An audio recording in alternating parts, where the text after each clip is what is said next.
This is distributor cap for straight 6 94. It just has 2 screws on it on either side. Make it come on and off. Okay, so there it is. I took the 2 screws loose and it popped right off. And let's take a quickie look inside here.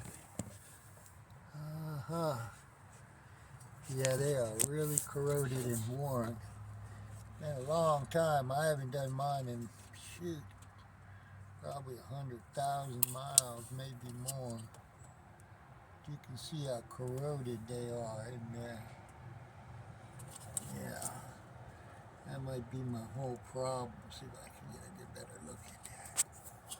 One of them. Yeah, really corroded. But my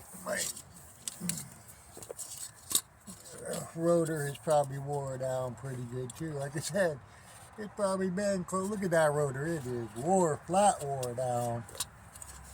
No commenting. Rough. Hold on. Look at that. Oh, it is bad. Rough and wore down. Yes. Okay, so the rotor.